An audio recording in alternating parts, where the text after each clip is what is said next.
Alléluia les amis, merci Seigneur pour ta présence.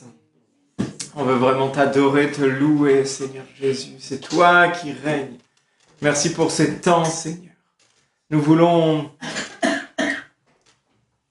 vraiment être dans ton timing Seigneur, dans ta volonté, dans ton temps. Merci de nous conduire à qu'on puisse exploiter, qu'on puisse grandir dans la saison dans laquelle tu nous mets Seigneur. Oui, une saison en prépare une autre, Seigneur. Ta nature, ta création nous montre combien tu es parfait, combien tu as créé les choses d'une manière équilibrée, Seigneur. Et c'est un enseignement pour nous, Seigneur. Merci de nous faire grandir dans chaque saison de nos vies. On va vraiment te louer, t'adorer. Merci parce que c'est encore une saison de grâce.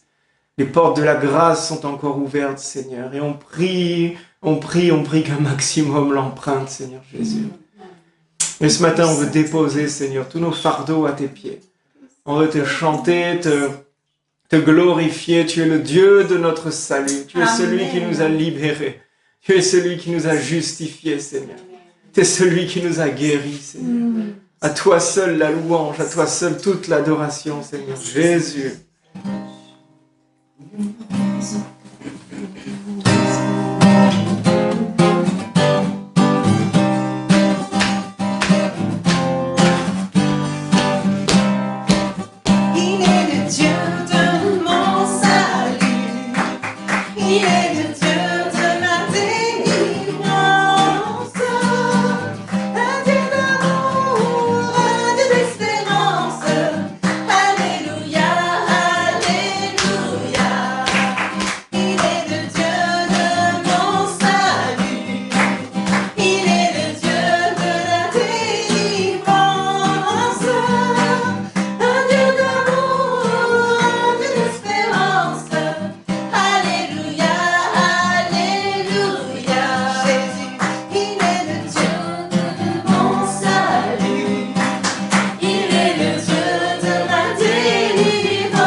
Alléluia.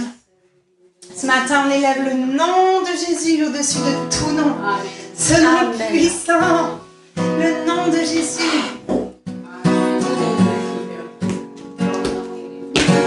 Il n'y a que dans ce nom que nous sommes sauvés.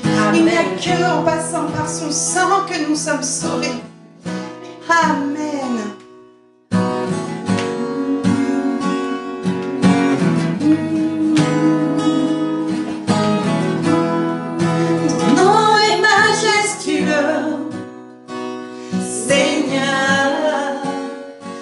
Toute la terre, ton nom est fort et puissant, ton nom est glorieux et grand, en lui nous sommes sauvés. Le nom de Jésus, plus haut que tous les noms, roi des rois, aucun nom n'est comme le sien. Le nom de Jésus, plus haut que tous les noms, Alpha, Oméga, aucun nom n'est comme le sien. Ton nom est comme un doux parfum, déversé sur mon âme, sur mon âme. En ton nom, nous surmontons tout, en ton nom, nous avons la victoire. Alléluia. Ton nom est tout puissant, le nom de Jésus, plus haut que tous les noms.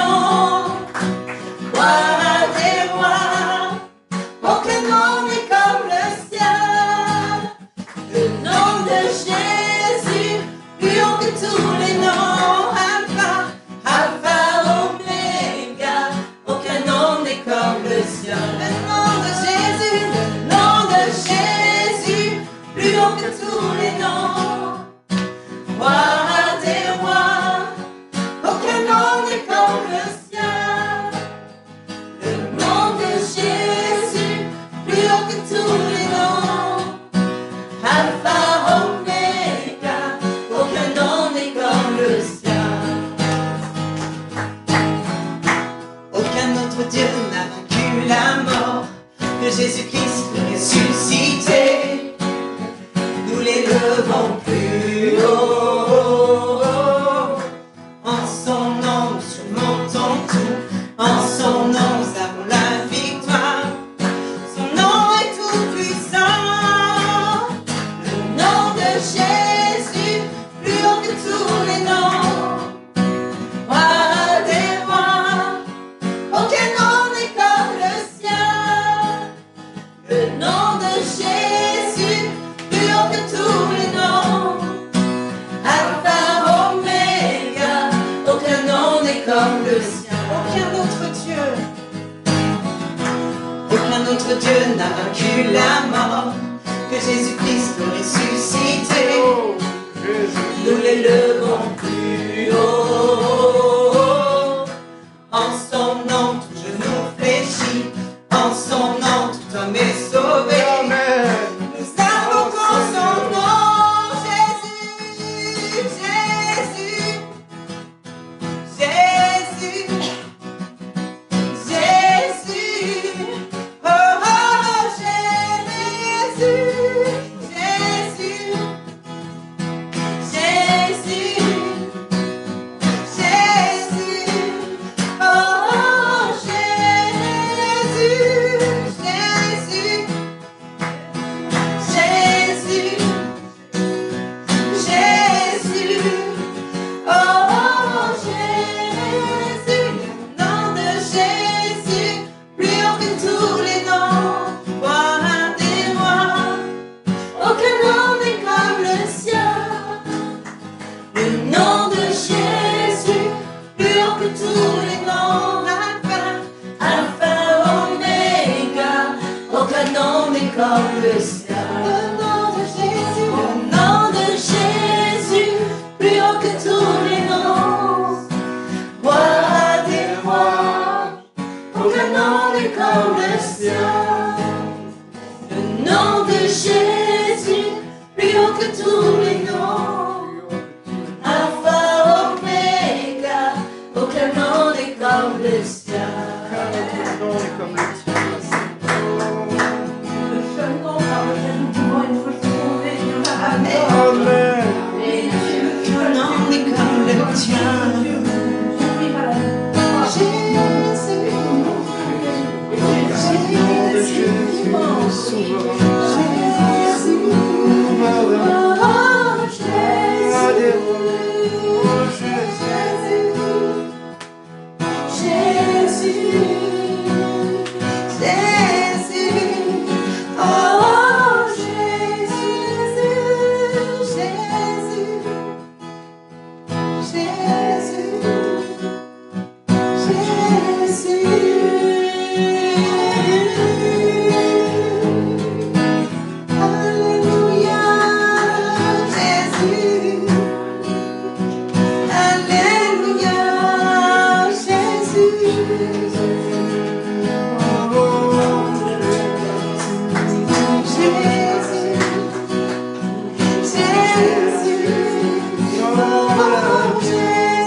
Il n'y a que par toi, Seigneur, que je suis forte. Il n'y a que par toi, Seigneur, que j'ai la victoire. Amen, amen, amen. Il n'y a que par toi que je peux dire à Goliath qu'il est tout petit. Il n'y a que par toi, il n'y a qu'en ton nom, Seigneur Jésus, que je peux proclamer que je suis la fille du roi des rois parce que ton sang a coulé. Parce que ton sang a coulé, Seigneur. Il n'y a que par toi que je peux m'approcher du Père. Il n'y a que par toi que je peux me sentir aimé. Il n'y a que par toi que je peux connaître le véritable amour. Il n'y a que par toi, Jésus. Il n'y a que par toi, Jésus, que je connais mon identité. Il n'y a que par toi, Jésus, que je sais ce que je fais sur cette terre. Il n'y a qu'en ton nom, Seigneur Jésus, que je peux proclamer au monde qu'il peut être sauvé. Parce que tu as tout accompli, Seigneur Jésus.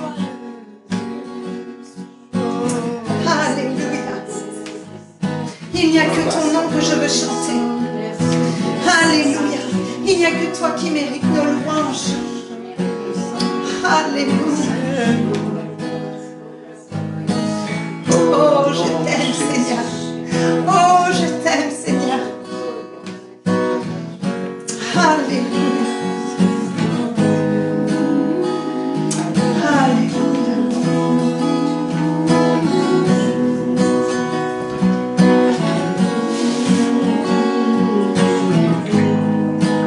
Quand on chantait ce chant, j'avais vraiment cette image de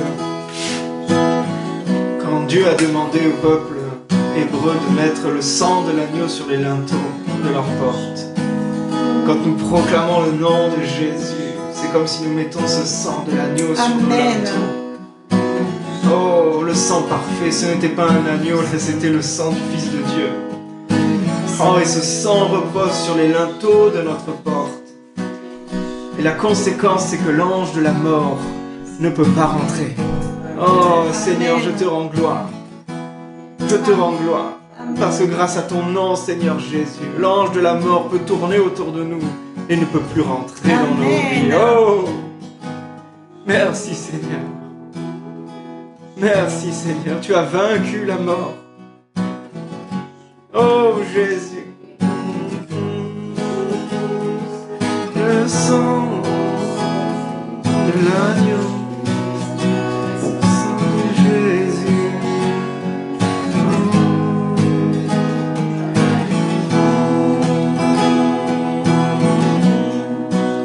Oh, je te rends gloire, Jésus. Merci, Jésus. Oh,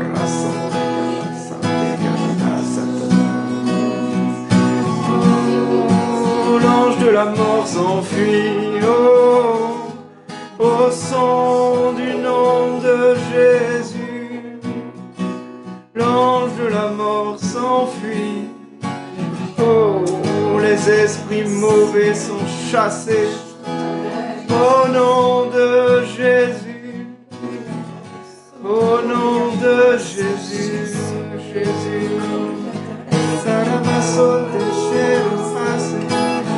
Oh, Saint-Esprit, tu nous conduis. Au nom de Jésus, plus haut que tous les noms. Roi des rois, aucun nom n'est comme le sien. Le nom de Jésus, plus haut que tous les noms.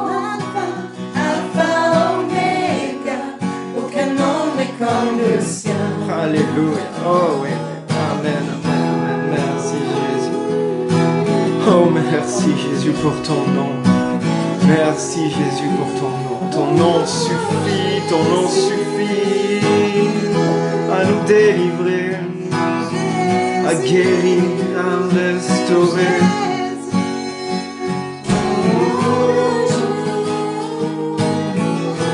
Merci Jésus. Oh Jésus. C'est toi qu'on adore, Seigneur Jésus. C'est toi qu'on adore parce que c'est toi qui as toute puissance. C'est toi qui as toutes les clés, Seigneur. C'est toi qui as tout entre tes mains, Seigneur. Tu les as déposées, Seigneur. Tu nous les as montrées, Seigneur. Tu nous les as révélées, Seigneur. Tu as mis tes trésors dans des vases d'argile, Seigneur. Oh, oh Jésus. Merci pour ce sacrifice parfait, Seigneur.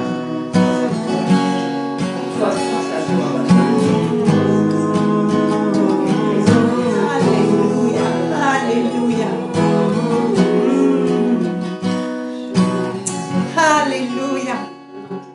Qui a la joie de son salut ici? Alléluia. Alléluia. Alléluia. Oh. Alléluia. Je suis dans la joie, Seigneur Jésus. Je suis dans la joie de tout ce que tu as accompli. Je suis dans la joie de pouvoir m'approcher du Père. Je suis dans la joie d'avoir été adoptée. Je suis dans la joie, Seigneur. Car si je marche dans tes lois, Seigneur, je suis guérie.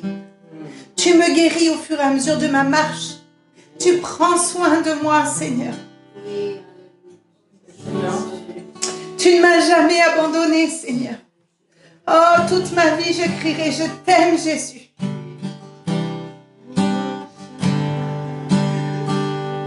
Tu es bon, tu es tellement bon. Merci pour ta grâce. Cette grâce que tu me fais de pouvoir être aimé. Malgré que tu sais tout ce qu'il peut y avoir dans mon cœur qui est mauvais. Il n'y a rien qui arrête ton amour, Seigneur. Il n'y a rien qui t'arrête.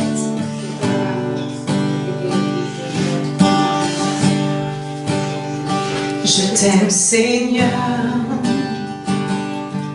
Tu ne m'as jamais abandonné toute ma vie. Et dans le creux de tes mains, quand le soleil vient se lever jusqu'à son coucher, je chanterai la bonté de Dieu. Toute ma vie, tu as été bon. Toute ma vie, tu as été fidèle.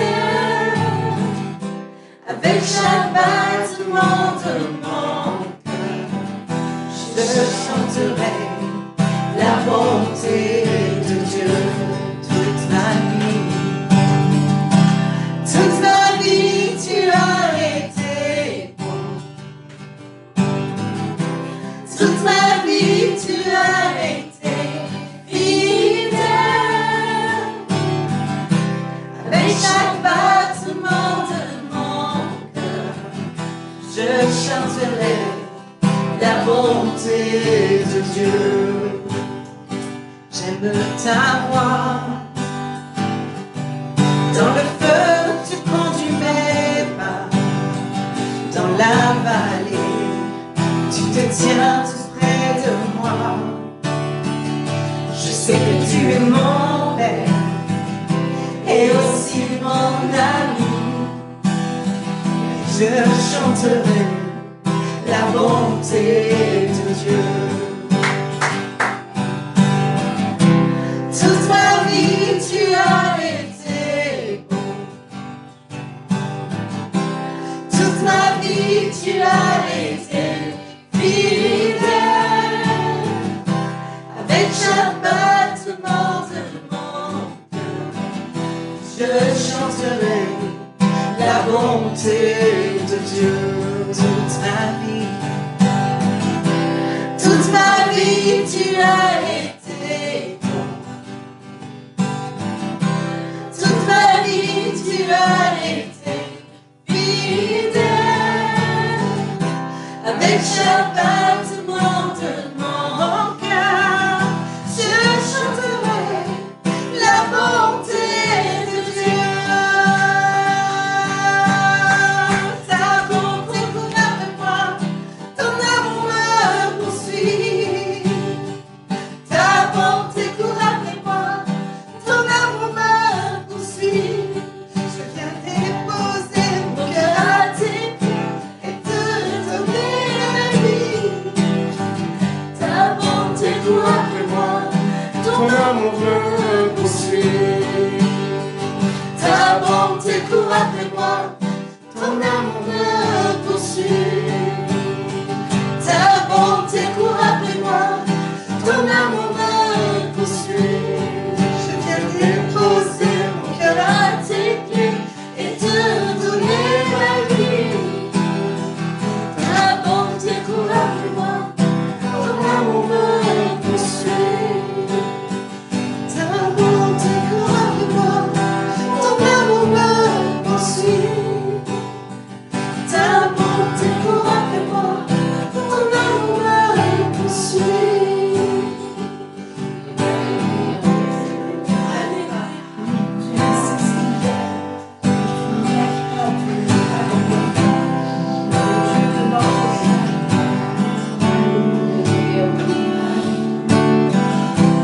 Toute ma vie, tu as été bon. Toute ma vie, tu as été fidèle. Avec chaque battement de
prendre de la hauteur sur notre vie, prendre de la hauteur surtout sur le monde qui nous entoure. Ce matin, il y a vraiment cette parole de Dieu pour quelqu'un qui dit arrête de regarder à tes circonstances, regarde à moi. Yes. Parce que moi, depuis que tu es né, je t'aime. Depuis que tu es né, je suis avec toi. Depuis que tu es né, je te regarde agir et je te protège. Et des fois, on a tendance à regarder à nos circonstances et à voir que ce qui ne va pas. Mais le Seigneur te dit, élève-toi ce matin, prends de la hauteur, regarde la situation de plus loin, je suis là. Je suis là.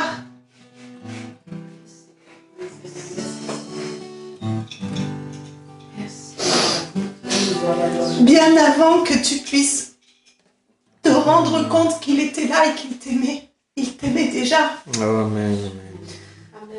Quand tu étais dans le ventre de ta mère, il t'aimait déjà. Oh. Il avait déjà des plans prévus pour ta vie. Il avait déjà une destinée pour ta vie. Ne te laisse pas handicaper ou bloquer par des circonstances. Il est bien plus grand que tes circonstances. Alléluia. Merci Seigneur pour ta fidélité. Merci pour ta grandeur, ta grâce. Parce que quand moi j'étais pas fidèle, toi tu étais là et tu m'aimais. Alléluia. Je te demande pardon Seigneur pour toutes les fois où je me suis plaint de mes circonstances. Où je me suis apitoyée sur mon sort au lieu de lever les yeux vers toi. Et de voir ta grâce agissant dans ma vie. Agissant aussi dans la vie de ceux qui m'entourent. Cette grâce que tu as de vouloir m'utiliser pour bénir les autres.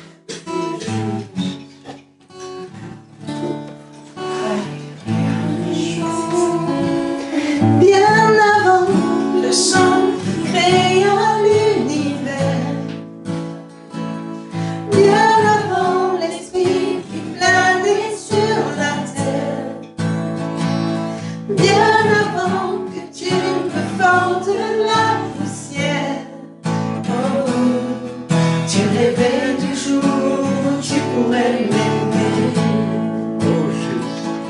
Bien avant les premiers battements de mon cœur, bien avant que je m'éveille à ta douceur, bien avant mes doutes, mes joies et mes douleurs, oh, tu rêvais du jour où je pourrais t'aimer. Tu rêvais du jour où je pourrais t'aimer. Abba Père, je suis à toi. Abba Père, je suis à toi. Abba Père, je suis à toi. Abba Père, je suis à toi.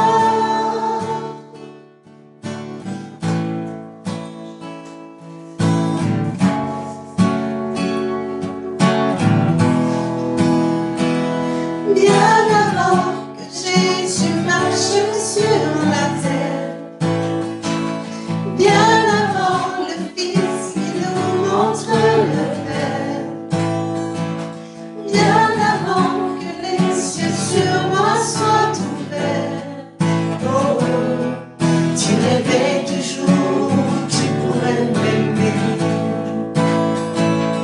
Bien avant que mon péché brise ton cœur, bien avant que coule le sang et la sueur, bien avant le clou, le froid et la douleur, tu rêvais du jour où je pourrais t'aimer. Tu rêvais du jour où je pourrais t'aimer. Abba Père, je suis à toi. Abba Père, je suis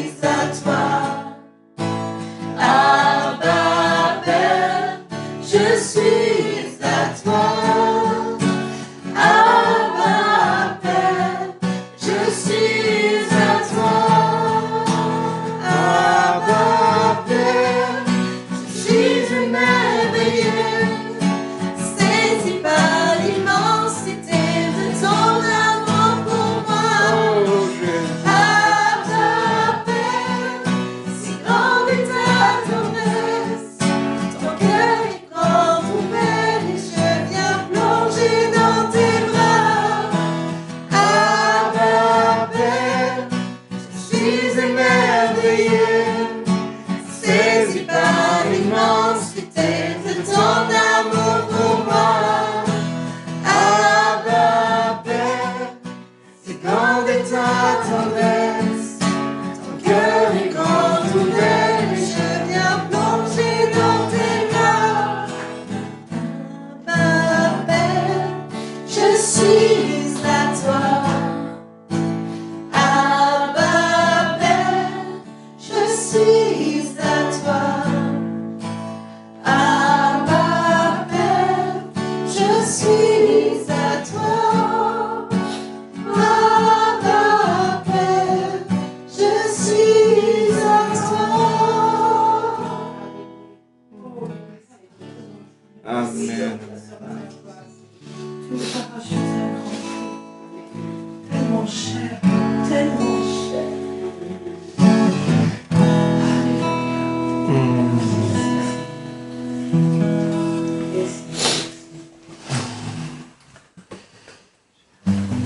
Alléluia, Seigneur.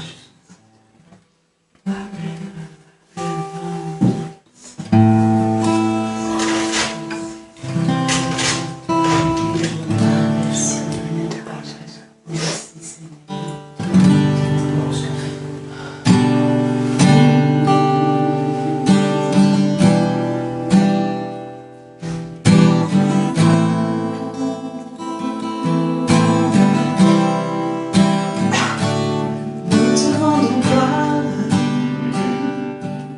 et honneur. Oh, à toi, Jésus. Nous levons nos mains et te louons. Nous exaltons ton saint nom. Nous te rendons gloire et honneur.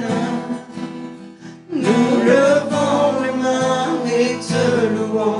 Nous exaltons ton saint nom, car tu es grand. Seigneur, tu fais des merveilles. Alléluia. Nul n'est comparable à toi. Nul n'est comparable à toi, car tu es grand. Seigneur, tu fais des merveilles. Nul n'est comparable à toi. Nul n'est comparable à toi.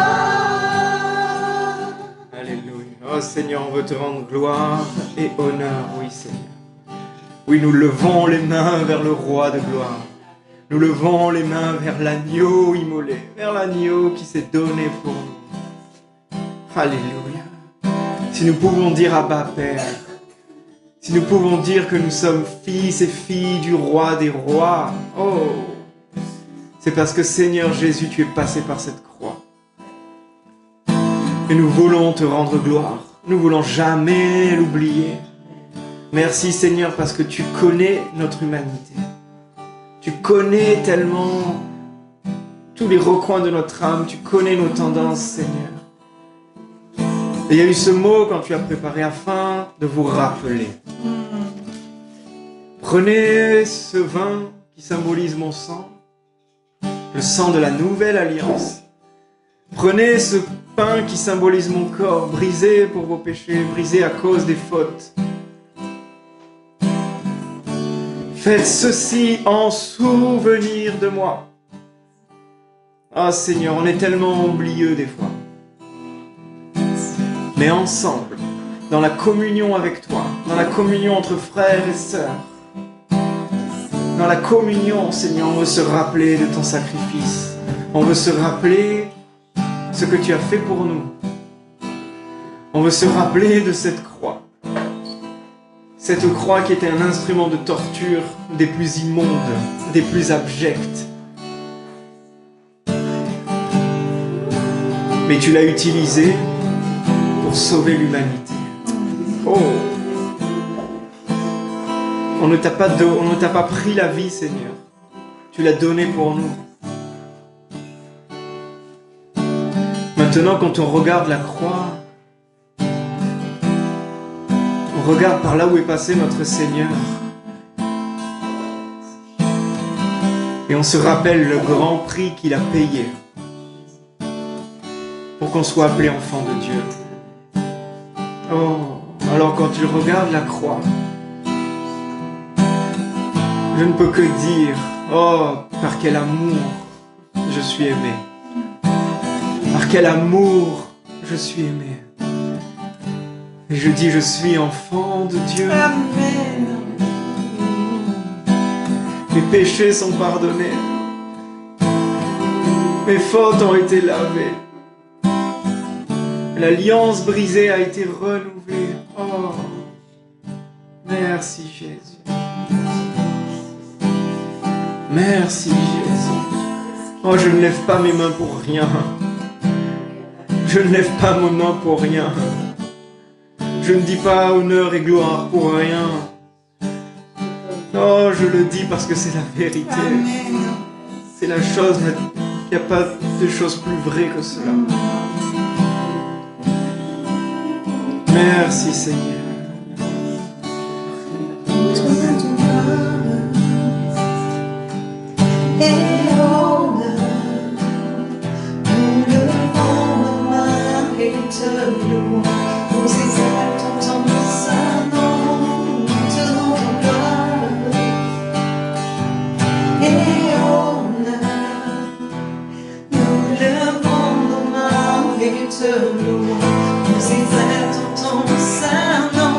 Tu es grand, Seigneur, tu fais des merveilles, nul n'est comparable à toi,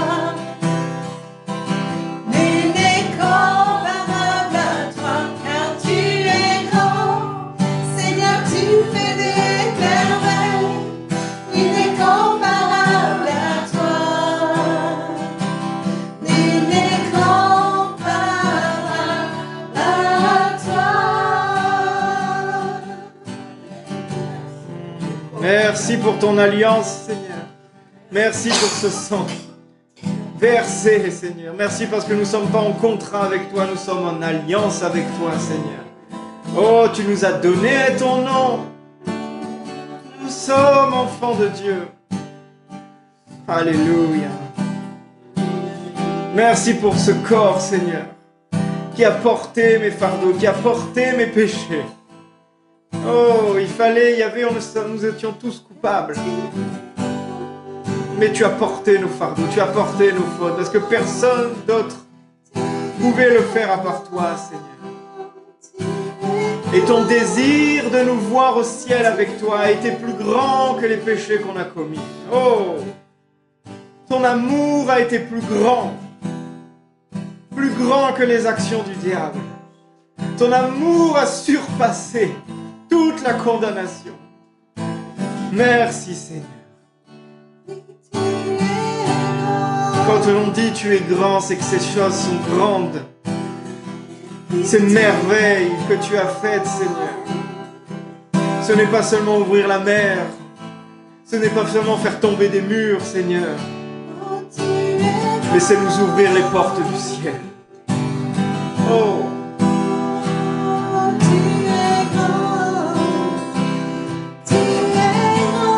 Toi seul pouvais le faire, Jésus. Toi seul pouvais le faire, Jésus. Seigneur, tu fais des merveilles. Oh, proclamons-le. Nul n'est comparable à toi. Nul n'est comparable à toi, car tu es grand. Seigneur, tu fais des merveilles. Nul n'est comparable à toi. Nul n'est comparable à toi, car tu es grand. Seigneur, tu fais des merveilles.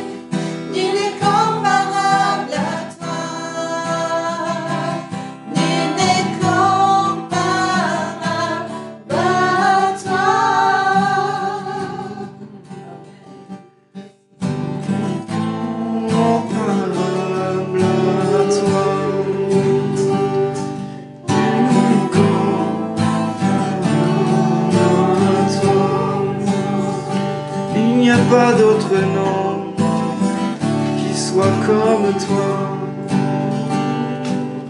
Il n'y a rien d'autre qui soit comme toi. Comparable à toi.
Alléluia. tous les uns sont des faux dieux. Yes. Fabriqués par la magie. Alléluia. Imaginez-nous, c'est toi seul. Amen. Tu es mon Amen. Dieu. Sois loué, Seigneur mon Dieu. Tu es mon Dieu. Oh, Dieu, merci Jésus. C'est pour ça que je t'adore. C'est tout tomber, toutes les fausses croyances, Oh, Jésus. toutes les fausses façons, tous les faux raisonnements qui peuvent être encore. Oh, Santa Coria Boria Shata Caria Sinia Brosso Coria Marash. Oh, Seigneur. Alléluia. Le Fils de Dieu est venu et qui nous a donné l'intelligence nous permettant de reconnaître le Dieu véritable. Amen. Nous demeurons unis au Dieu véritable grâce à son Fils Jésus-Christ. C'est lui le Dieu véritable, c'est lui la vie éternelle. Les enfants, gardez-vous de faux dieux. Amen, amen, oh oui. 1 Jean 5:19. 1 Jean 5, 19. 1 Jean 5, 19. Amen, amen. Mes enfants, gardez-vous des faux dieux, c'est ça? Amen, amen, amen. Ça veut dire qu'ils sont... Ça veut dire qu'ils essayent de nous contaminer. Ça veut dire qu'ils essayent de nous attraper. Le Seigneur nous dit, gardez-vous des faux dieux. Sachez qu'il n'y en a qu'un, un véritable, un qui a tout pouvoir. Amen, amen, amen. Oh, tu es mon Dieu. Tu es mon Dieu. Oh, merci Seigneur. Merci Seigneur. Ah, l'adoration, c'est un choix. Des fois, on peut entendre, moi, j'arrive pas à adorer, j'arrive pas à louer. On a l'impression qu'il faut qu'il y ait une visitation. Non, c'est un choix. Je choisis d'adorer Dieu. Je choisis en qui je crois. Je choisis où je me puise ma foi. Amen. Vous pouvez ouvrir si vous avez chaud. Moi, j'ai ouvert parce que j'ai un peu chaud, là. On s'est mis dedans pour pas, voilà, trop. Bon, on était pas très nombreux, donc ça va. On peut s'y ménager un peu les voisins. Pas trop faire de bruit tous les dimanches, mais... Ah, merci Seigneur. Bon, on va faire les trucs. On communiquera sur WhatsApp, mais les petites annonces lundi, études bibliques, donc Saint-Laurent et Nice. Je crois que c'est la fidélité, c'est ça? La fidélité, la foi aussi. Ça va être défiant aussi encore. J'ai l'impression que plus on avance dans cette étude biblique, plus on va toucher et on va dans des points qui peuvent un peu nous faire grandir. On peut dire nous embêter, mais des fois, ce qui nous embête, ça nous fait grandir. Hein. Alléluia. Et après, voilà, les réunions de prière qui se maintiennent, qui continuent dans la semaine sur Zoom. Et prions aussi pour le week-end prochain, pour le baptême de notre sœur Sandrine. Donc on se retrouvera sûrement, voilà, on communiquera, mais à 10h30 là-bas au domaine de la Verrière, on aura un moment, voilà, de communion, de louange, une parole aussi pour le baptême, pour expliquer ce que c'est, pour rappeler les fondements. J'ai à cœur vraiment qu'on se rappelle des fois en quoi on croit. En quoi on croit. Et des fois quand quelqu'un se fait baptiser, quand il proclame, quand il passe par ces moments-là, ben, nous, on se rappelle notre baptême. On se rappelle par où on est passé. On se rappelle ce moment merveilleux d'obéissance à Dieu. Et là où Dieu a béni, a envoyé. Et c'est des moments qui sont pour nous un moment de rappel, un moment de réjouissance. Donc voilà, après on mangera ensemble. Et ce sera un temps béni. Amen. Mais on prie. On prépare. Parce qu'on sait qu'il y a des tensions, des fois. Amen, je crois que j'ai tout dit. Hein. Enfin, il n'y a pas grand-chose. Voilà, après... tu viens d'arriver. Les trucs. Mais bon, on communiquera sur WhatsApp. Oui, voilà, ça va être diffusé. Alléluia, merci Seigneur. J'avais une pensée qui trottait dans ma tête depuis un moment. Et c'est ce que je vais vous partager ce matin. C'est des fois on peut avoir, on peut pas être clair, des fois on n'est pas clair sur certaines différences, certaines notions qu'il y a dans la parole de Dieu. Et je méditais sur, est-ce qu'on est vraiment clair sur la notion de délivrance et de guérison? Et quand je méditais ça, j'avais plein d'exemples dans la tête où des fois on pouvait confondre ou ne pas comprendre vraiment si on avait besoin d'une délivrance ou si on avait besoin d'une guérison. Ou des deux. Et donc je méditais sur ce sujet et je lisais bien sûr Luc 4, verset 18, où Jésus, ce moment est merveilleux parce que c'est un passage, Luc 4 c'est tellement une pépite, pour toute la parole, à chaque fois que je prêche, je dis que le passage choisi est un trésor, mais toute la parole est un trésor. Mais Jésus se fait baptiser, Jésus est conduit dans le désert par l'Esprit, et il y est tenté, et il résiste. Et là, il commence son ministère. Et là, il arrive dans une synagogue, et on lui tend le rouleau d'Ésaïe, parce qu'il lisait les Écritures. Et quand on lui tend le rouleau d'Ésaïe, il prend le passage où c'est marqué, donc Luc 4, verset 18, « L'Esprit du Seigneur est sur moi, il m'a consacré pour apporter la bonne nouvelle aux pauvres. Il m'a envoyé pour proclamer la délivrance aux opprimés et le don de la vue aux aveugles et pour libérer les opprimés, pour annoncer, verset 19, l'année où le Seigneur manifestera sa faveur. » Bon, là, je l'ai en français courant, en 1910, voilà, des traductions un peu différentes. L'Esprit du Seigneur est sur moi parce qu'il m'a oint pour annoncer la bonne nouvelle aux pauvres. Il m'a envoyé pour guérir ceux qui ont le cœur brisé et pour proclamer aux captifs la délivrance. Alors là, quand on lit ça, on voit qu'il y a les deux notions. Jésus est venu pour guérir les cœurs brisés, pour guérir nos maladies physiques, mais il est venu aussi pour libérer des captifs. Des fois, on peut prier pour la guérison de quelqu'un, pour la guérison physique, pour la guérison du corps, et on s'acharne. Et des fois, on ne demande même pas au Saint-Esprit, Seigneur, qu'est-ce qu'il faut pour cette personne? On avait vu, quand il y avait l'équipe de Global qui est passée, ils avaient parlé de ça aussi, de demander le discernement du Saint-Esprit pour dire, qu'est-ce que je dois prier pour cette personne? Jésus je pense qu'il avait horreur des automatismes. Dieu n'aime pas les trucs automatiques. Vous imaginez que chaque chose qu'il a créée est unique. Et nous, on veut faire des trucs automatiques. Non, ça ne correspond pas à Dieu. Alors à chaque fois, chaque personne a un besoin différent et on doit avoir un discernement différent pour savoir comment prier pour la personne. Et des fois, on va s'acharner à prier pour une personne pour qu'elle guérisse de telle et telle maladie, pour qu'elle guérisse de telle et telle blessure du passé. Mais on oublie que on peut prier tant qu'on veut pour la personne.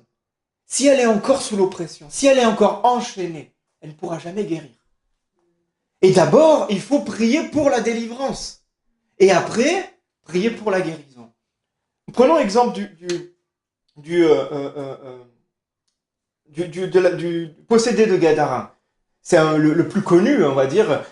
Il s'était marqué, alors je n'ai pas noté la référence, mais dans vos souvenirs, c'était marqué, il se faisait mal. Il se faisait du mal. On l'avait enchaîné, il était tellement possédé, fort, qu'il brisait des fois ses liens, mais il se faisait mal, il se faisait du mal. Alors imaginons qu'on va voir cette personne et qu'on va prier pour qu'il arrête de se faire du mal. Seigneur, au nom de Jésus, on prie pour la guérison de cet homme, etc. Et on le laisse comme ça partir. Donc peut-être, il va y avoir peut-être une guérison, donc peut-être des plaies physiques ou des trucs. Mais c'était là, mais si on va le revoir une semaine après, il se serait refait pareil. Et des fois, on peut voir ça autour de nous. C'est-à-dire qu'on prie pour quelqu'un, on prie pour la personne, et la personne va bien, et après on voit que boum, ça retombe. Et on se dit, mais Seigneur, il y a un truc qui s'est mal passé. C'est que cet homme-là n'avait pas besoin de guérison maintenant. D'abord, il avait besoin d'une délivrance. Avant de prier pour que ses chaînes ne lui fassent plus mal, il fallait lui enlever les chaînes. Et après, on prie pour que ça guérisse. Et des fois, on peut confondre ça. C'est pour ça qu'on a besoin du discernement du Saint-Esprit. On a besoin de l'Esprit qui va nous révéler, Seigneur, qu'est-ce qu'il y a besoin pour cette personne? Alors, vous savez que je suis pas fan de méthodes, hein, moi, mais mais il y a des méthodes comme ça qui peuvent être appliquées. Il y a des bouquins, on en a écrit des tonnes et des tonnes. Il y a des méthodes qui peuvent être appliquées, des repères en fait, qui peuvent être appliquées pour savoir de quoi on a besoin. Et on doit être vraiment sensible au Saint-Esprit, avant tout. On a tous eu besoin de délivrance. On a tous eu besoin de délivrance. On est tous passés par là. Parce que quand on était encore dans les chaînes du diable, dans les chaînes du malin, il faut mettre les mots, eh bien on était comme emprisonnés, comme esclaves, c'est ce que la Bible dit. Je viens libérer les opprimés, je viens libérer ceux qui étaient sous l'esclavage. Alors, moi je crois au ministère de guérison, je crois au séminaire de guérison, je crois en toutes ces choses-là.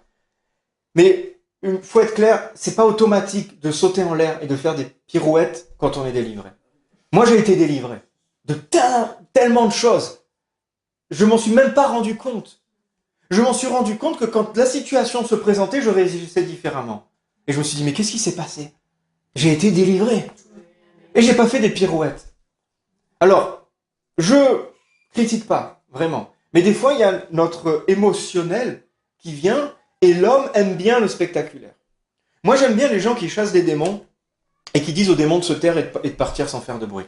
T'as pas besoin de faire de spectacle. T'as pas besoin de faire du tralala. Et c'est ce que se passait dans la Bible. C'est même cet homme-là, quand Jésus l'a libéré, les démons sont partis, mais il n'y a pas eu de soupirieux, c'est pas marqué. Il y a eu des fois des manifestations, des gens qui ont manifesté, mais il faut être prudent. Ça ne veut pas dire que Dieu n'agit pas dans ces moments-là. Mais ça veut dire que des fois, on favorise un peu l'émotionnel, mais ça veut dire aussi que on n'est pas obligé de vivre ça pour être délivré de certaines choses. Et des fois, il y a des choses qui sont tellement faciles. Moi, j'aime, voilà, comme je vous ai dit, je crois au ministère de guérison, je crois aux personnes qui viennent avec l'onction de Dieu qui sont sur eux et qui vont exercer comme ça des délivrances, etc. Je crois en ça. Dieu agit avec ça et on ne peut pas le nier. Mais je crois aussi profondément à la simplicité de la parole de Dieu et à la puissance pure de la parole de Dieu. Je crois aux prières puissantes devant l'estrade pour libérer, mais je crois juste aussi à quelqu'un qui fait une simple prière et qui est délivré tout pareil. Ayons un équilibre. Des fois, il y a des prières, quand je méditais et je me pensais, je me disais, Seigneur, une prière, quelque chose de... Vous voulez connaître une prière simple pour être délivré? Une méthode. Vous mettez dans votre chambre et vous faites Jésus, Jésus, Jésus, tu es élevé au-dessus de tout. Et vous recomprenez Jésus, Jésus, Jésus, tu règnes sur ma vie, je suis libéré. Et ça peut partir. Et ça peut partir. Des fois, c'est simple. Jésus n'était pas compliqué. Jésus est arrivé, il a dit, toi, tu t'en vas. Jeune fille, sois guérie, etc. Des fois, soyons simples et sincères. Si tu sens qu'il y a une oppression, si tu sens Jésus, Jésus, alors tu peux prendre d'autres chants. C'est pas ce chant-là qui marche, c'est le nom de Jésus qui marche.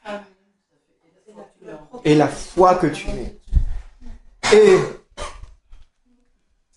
je pense que des fois, on peut être un peu mystique dans ces trucs-là. On peut être mystique un peu dans ces trucs-là. Et alors après, il peut y avoir des moments aussi où on voit des gens qui vont courir les séminaires de délivrance. Moi, on en a tous connu, et on en connaît certains qui, chaque fois que tu les vois, ils te disent « j'ai besoin de délivrance, j'ai besoin de délivrance ». Ah mais punaise, t'en as combien de chaînes autour des bras, Et on va, des fois, porter un espoir, porter une espérance à des séminaires, avoir cette soif et avoir constamment besoin de délivrance. Moi, je pense que des fois, dans certains cas, c'est surtout de guérison qu'il y a besoin. Besoin d'une guérison de l'âme. Besoin d'une guérison du cœur. Parce qu'une fois qu'on est délivré, une fois qu'on sort de la prison, est-ce qu'on peut reprendre notre vie comme si tout allait bien? Regardez des reportages historiques et regardez quand Auschwitz s'est ouvert. Est-ce que ces gens-là sortaient en sautillant et étaient prêts à aller faire leur vie, à aller c'est bon, tout va bien, on est sorti de notre prison. Non, ils étaient abîmés, amaigris, malades. Et des fois on confond parce qu'on dit ouais je suis encore... Non, tu as besoin d'une guérison. La prison, tu en es sorti, Dieu t'a délivré. Ne crois pas des fois en ces mensonges qui te rappellent comme si tu avais encore un bracelet électronique. Non, Dieu t'a délivré, Dieu a ouvert les portes de ta prison. Mais là, ce que tu ressens, c'est juste que tu es en train de guérir et que tu as besoin de guérison. Parce que tu vois que là où tu es et là où tu veux aller, ça ne correspond pas. Et tu penses que tu es encore dans une prison. Non, tu as besoin d'être guéri, tu as besoin d'être restauré. Et ça peut prendre du temps. Et il faut le reconnaître. Parce que des fois, quand on a cette mentalité où on a besoin que de délivrance, ça veut dire qu'en fait, on ne reconnaît pas qu'on a été blessé, qu'on a été meurtri. Et c'est comme une forme d'orgueil, en fait. Parce que la délivrance, c'est extérieur, c'est-à-dire c'est quelque chose qui est venu en moi et qui me contrôle ou qui m'empêche de faire ça. Oui, c'est possible. Mais des fois, c'est juste que c'est toi, ton cœur, qui a été tellement tapé, tellement blessé, tellement meurtri, que tu as besoin d'avouer que tu es malade. Et avouer que tu es malade, c'est avouer que tu as été blessé. Être blessé, ça veut dire qu'il y a eu une certaine faiblesse. Ah, mais ça, on n'a pas envie. Nous, on préfère un démon qui est chassé, et puis du coup, toc toc, on se lave les mains. Non, des fois, on a besoin d'humilité, de se mettre devant le Seigneur et dire, Seigneur, j'ai besoin de guérison. Je suis malade. Je suis encore un peu malade. Avec ce qui s'est passé dans mon passé, avec les choses que j'ai vécues, avec les choses qu'on m'a inculquées, les choses que j'ai vues. Et je n'arrive pas, et c'est pas une question de délivrance. Il n'y a pas de démon derrière. Il y a juste un cœur blessé. Il y a juste un cœur brisé.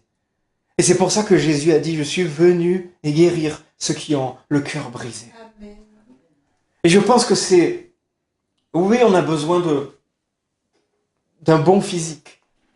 Quelqu'un qui est en forme physiquement, et c'est toujours mieux.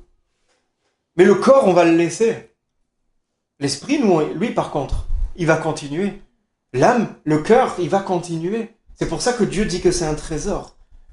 Alors en France, dans les pays occidentaux, on a un peu pallié à ça. Finalement, on a moins besoin de prier pour les malades parce qu'on a le Doliprane. Alors ça marche. Ça marche, faut l'avouer. Ça marche. La marjolaine, voilà, il y a les plantes et tout, il y a des choses, ça marche. Donc des fois, on n'a pas forcément besoin de prière de guérison. Il y a certains, moi j'aime beaucoup, la dernière fois, on était avec le pasteur Desmond, qui est de Sierra Leone, et à chaque fois que, souvent, quand il parle ou il prêche, il dit qu'en Afrique, ils n'ont pas le choix d'avoir la foi. Parce que par contre, là-bas, si tu as une fièvre, tu as intérêt d'être guéri. Miraculeusement, parce que tu n'as rien d'autre. Donc, c'est une autre chose. Même si on a besoin de prière de guérison. On doit prier pour les malades, que les malades soient guéris. Et là, le monde peut voir un peu la puissance de Dieu. Mais avant tout, regardez, la France est le premier consommateur d'antidépresseurs. Pourquoi ? Parce que c'est les cœurs qui sont malades. C'est les cœurs qui ont besoin d'être restaurés. C'est les cœurs qui ont besoin d'être guéris. On commence à prescrire, et c'est une bonne chose, moi je suis pour, on commence à prescrire, l'État commence à dire il faut aller au moins une fois voir un psy. Parce qu'ils se disent, il faut que les gens ils aillent voir des psys, parce qu'ils sont malades. Et moi, je suis d'accord avec ça.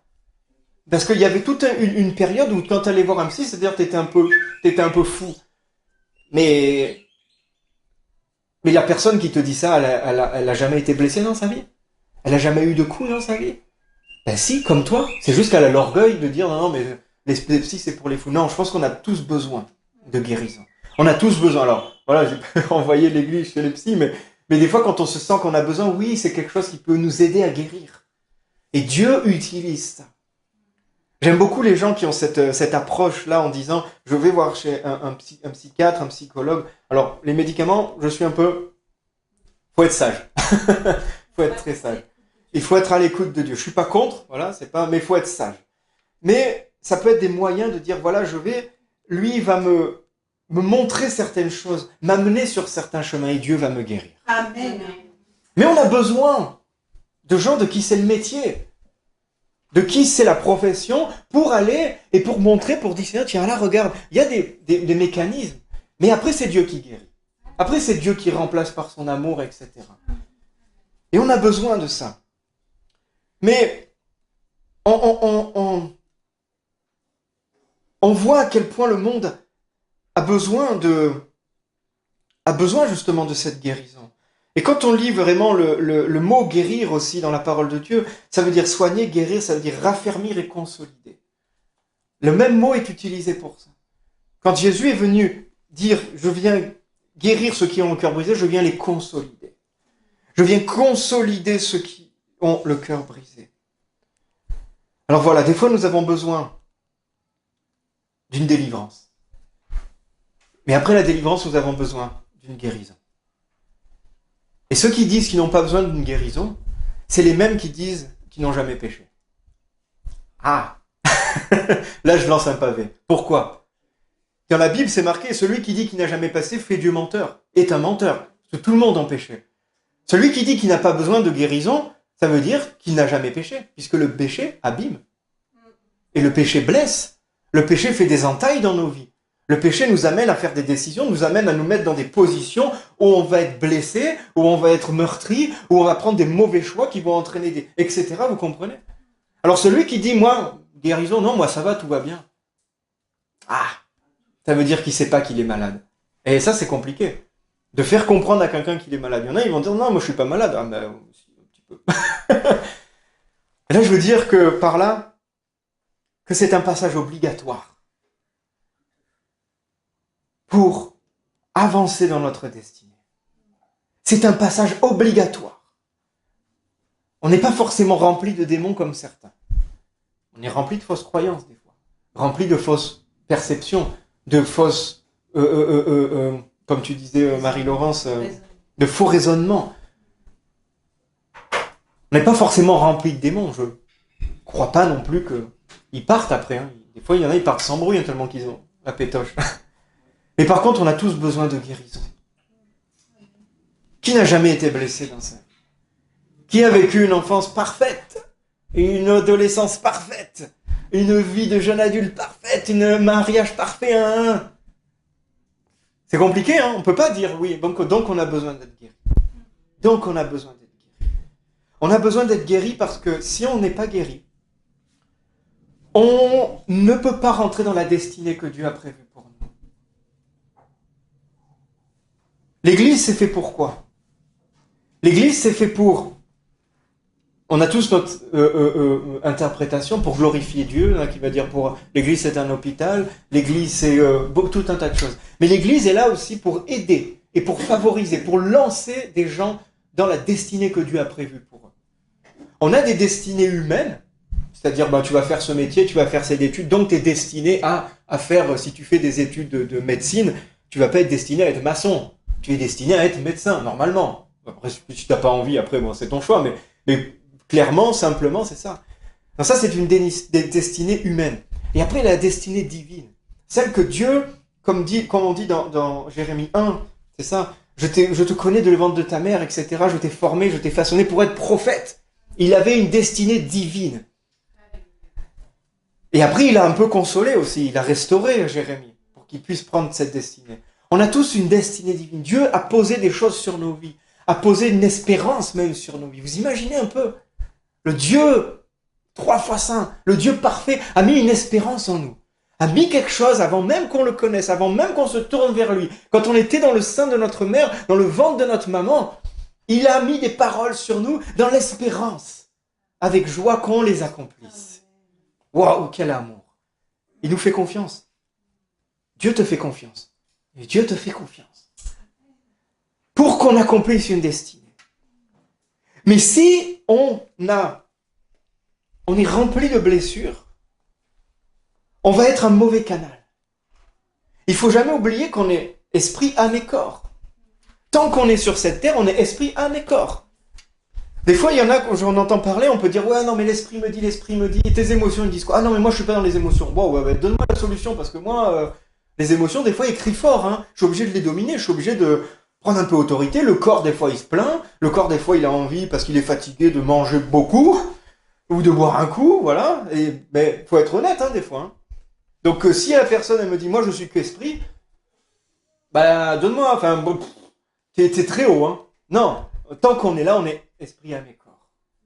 Et quand une parole de l'esprit, notre esprit est régénéré, notre esprit, quand on croit, est régénéré. Quand une parole de notre esprit vient, avant qu'elle sorte pour notre bouche, elle transite par notre âme et elle sort par notre bouche. Il y a l'esprit qui vient, elle se dépose dans notre âme, l'âme a une influence sur la parole qui est donnée et elle transite par notre corps, par notre bouche, parce qu'on est tripartite. Alors imaginez que l'esprit vient avec une parole parfaite et qui tombe dans une âme un peu pourrie, un peu blessée, un peu, pardon, c'est un peu... Des fois, je suis cash, des fois, je me parle comme ça, moi aussi. Mais comment vous pensez qu'elle va sortir? Elle va sortir un peu tachée. Elle va sortir un peu...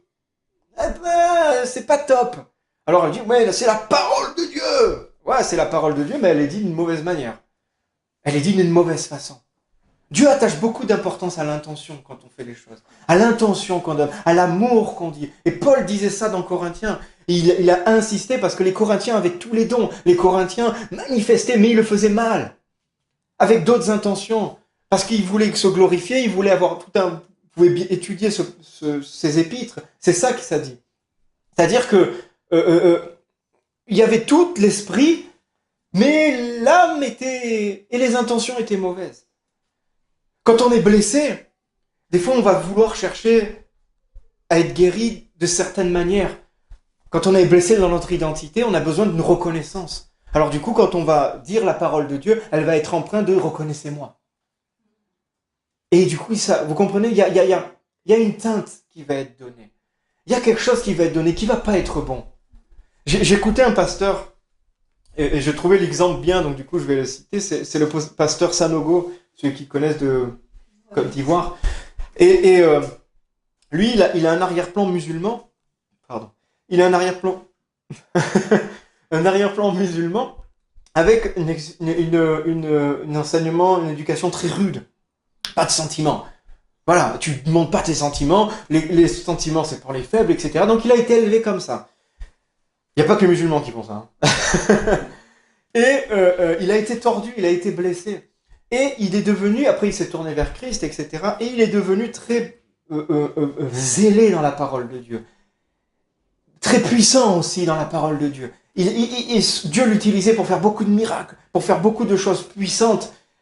Mais quand il était honnête avec lui-même, à l'intérieur de lui, il y avait quelque chose qui coinçait au niveau émotionnel. En fait, il cherchait, voilà, s'il entendait quelqu'un qui disait moi, je prie, il y a 20 malades qui sont guéris, 100 malades qui sont guéris, et je prie 1 heure par jour. Lui, il disait, moi, je prie 2 heures. Voilà. Alors, quelque part, quand on voit ça, on dit, wow, la personne, elle veut ça, elle a une puissance, etc. Mais ce qui était motivé derrière, c'était une quête de réussite, une quête de presque de score, en fait. Et Dieu utilise ça. Voilà, c'est ça qui est mystérieux. Mais quand on va voir l'intérieur de la personne, il y a quelque chose qui est un peu... L'âme, elle imbibe quelque chose de pas top. Et là où ça a été révélé, c'est quand il a voulu se marier. Quand il a voulu se marier, Dieu lui a dit, il a donné une femme, enfin il a montré une femme, et il avait cette conviction, etc. Et lui, il disait, c'est la conviction de Dieu, machin, et tout, c'est ma femme, et tout, donc du coup, je vais pas faire d'efforts, voilà. Et il comprenait pas quand sa fiancée lui disait, est-ce que tu penses à moi, etc. Des paroles un peu de tendresse. Lui, il comprenait pas, il dit, je pense à toi. Oui, je pense à toi, bien sûr, parce que tu vas être ma future femme, etc. Non, mais vraiment, et tout. Et il y a des choses qu'il ne comprenait pas. Quand on est blessé, quand on a un cœur des fois dur, on peut dire des choses à la personne ne le comprend pas. Parce que ça peut pas, ça glisse en fait, ça tombe sur un caillou, ça tombe pas sur une terre qui peut absorber la parole, ça tombe sur un cœur dur, un cœur de pierre. Et ça rebondit en fait. Alors on est là, on essaye d'insister, non, mais ça sert à rien d'insister, il faut que le cœur change pour que la parole puisse rentrer. Et du coup, au bout d'un moment, sa fiancée lui voulait plus se marier avec lui. Elle dit non, moi j'ai plus envie, parce qu'elle disait lui, il va toute ma vie avec ce caillou là, ça va, mais laisse tomber, ça va être dur. Une femme en plus a besoin d'amour, a besoin de tendresse, a besoin qu'on apporte, comment dire, une sécurité, on va dire. L'homme a besoin plus de respect. C'est quelque chose de plus, on va dire, pas détaché, mais un peu. Mais la femme a besoin d'amour, a besoin d'être aimée, a besoin de se sentir aimée, a besoin de paroles, a besoin d'attention. Et du coup, elle a dit, moi, je veux plus me marier avec cet homme. Alors lui, il était là, il disait, mais c'est Dieu qui t'a dit, un peu, ouais, c'est rudasse, hein, tu commences le mariage comme ça, t'es content, hein. Bon, c'est un peu, tu y vas un peu à reculons, hein. Mais le Saint-Esprit il avait dit, donc il priait parce que c'était un homme de foi, hein. Le Saint-Esprit lui a dit, donne-lui des fleurs. Alors, ça a été compliqué pour lui parce que il a mis 1 an, je crois, enfin je sais plus. Ah ouais, non, mais c'est dur à cuire. Et quand il a décidé d'obéir, parce que le Saint-Esprit lui ramenait que cette parole, il est allé acheter un bouquet de fleurs, il est allé vers sa fiancée, il fait des fleurs. Alors elle a pris, elle a dit ok, voilà, bon, t'as changé d'avis? Bah non. Et après, quand il est revenu prier, il a dit mais attends, j'étais obéi, Saint-Esprit. Et non, la manière n'y était pas. Parce que c'était pas comme ça que Dieu voulait qu'il donne. Et du coup, il a compris, il a appris. Maintenant, il a un ministère auprès des couples. Et il a pu œuvrer auprès des couples, guérir des couples. Mais en fait, il a compris que son cœur était malade. Et que quand il donnait des choses qui étaient juste de l'esprit, il les donnait mal. Alors, il était reconnu dans l'église. L'église l'encensait parce que c'était un homme de foi, un homme de puissance, un homme de... Alors des fois, il faut avoir une parole droite et claire. Il ne faut pas des fois tourner. Il y en a certaines personnes, tu as besoin de lui dire, écoute, là, ça va pas. Ça va vraiment pas. Là, dans le chemin où tu t'engages, c'est pas bon pour toi. Clair et net, c'est un péché. Ah ouais, non, mais oui, c'est un péché. Mais le Saint-Esprit nous amène aussi à être doux, à être tendre, à être plein d'amour. Pourquoi on fait les choses? Et c'est parce qu'on va avoir du score dans dire moi j'ai amené tant d'âmes au Seigneur, ou c'est parce qu'on aime les gens. On a envie d'exprimer notre amour. Mais on ne peut pas faire ça si d'abord on n'a pas reconnu que notre âme, notre cœur était blessé. Et du coup, donc je prends lui, mais on peut tous se prendre, tant que ce côté-là de sa vie n'avait pas été changé, il ne pouvait pas rentrer réellement dans sa destinée. Il ne pouvait pas rentrer réellement dans ce que Dieu avait prévu pour lui. Et c'est pareil pour nos vies. Moi, je l'ai vu dans ma vie, des guérisons de l'âme tellement profondes. J'étais un peu comme lui, hein. Annelise peut en témoigner. Mais voilà, moi, la Saint-Valentin, c'était quelque chose, c'est commercial. Moi, je veux même pas avoir à ça. Moi, ma femme, je lui fais des cadeaux quand je veux et quand j'ai envie. Résultat des courses, je lui faisais jamais de cadeaux. Alors du coup, je me suis dit, peut-être la Saint-Valentin, c'est un moyen de me rappeler que ma femme a besoin d'attention, a besoin de cadeaux, a besoin de tendresse. Alors je me fixe pas que sur ça, parce qu'effectivement, on rachète les choses. C'est vrai que c'est un peu commercial. Mais du coup, ça m'a aidé à guérir aussi dans mon cœur. À dire, oui, il faut avoir ces guérisons-là pour pouvoir aller plus loin. Il y a souvent cette chose où on dit, d'abord c'est Dieu, après c'est la famille, et après c'est l'Église. D'abord c'est Dieu, parce que notre relation à Dieu, elle surpasse tout. Si un jour notre enfant, notre femme et tout, elle dit, ouais, tu dois plus prier, non. Tu dois plus aimer Dieu, non. Mais pourquoi après, il y a la famille? Parce que souvent c'est dans la famille qu'on se blesse, et souvent c'est par la famille qu'on est blessé. On n'est pas blessé par quelqu'un de lointain, à part dans certains cas, d'agression, etc., d'abus, etc., où la personne est détachée. Mais ça, c'est pas la majeure partie. C'est des blessures. Mais souvent, on est blessé par nos parents, par nos enfants, par des gens qui sont proches de nous. Alors, avant d'aller aimer le monde, Dieu nous dit, guéris à l'intérieur de ta famille. Sois guéri à l'intérieur de ta famille. Sois guéri avec ton épouse, sois guéri avec tes enfants, sois guéri avec ton père, sois guéri. Parce qu'on ne pourra pas aller aimer le monde, où on l'aimera mal. On l'aimera avec un biais différent, on l'aimera d'une façon tordue en fait. Parce qu'on l'aimera pour essayer de compenser ce qu'on n'a pas eu. Alors d'abord, on doit être dans notre famille, aimant, guéri. Et après, on peut aimer le monde, on peut aller dans notre destinée. Parce que on peut avoir chacun une fonction différente. C'est comme dans une armée. Hein. Dans une armée, il y a l'armée de terre, l'armée de l'air, l'armée de tout et machin. Mais le but, c'est de gagner la guerre. Et on se bat contre le même ennemi. Donc on est tous des corps d'armée différents, mais le même but, c'est d'aimer le monde et que le monde soit sauvé. Au nom de Jésus. Ça, c'est notre but ensemble. Et on a chacun nos spécificités. Et donc quand Dieu dit « allez », quand aimer, que l'Église doit aimer le monde, etc., doit aimer les gens, c'est ça en fait, c'est qu'on a tous ce mandat. Mais d'abord, si on n'est pas guéri à l'intérieur, ça va coincer.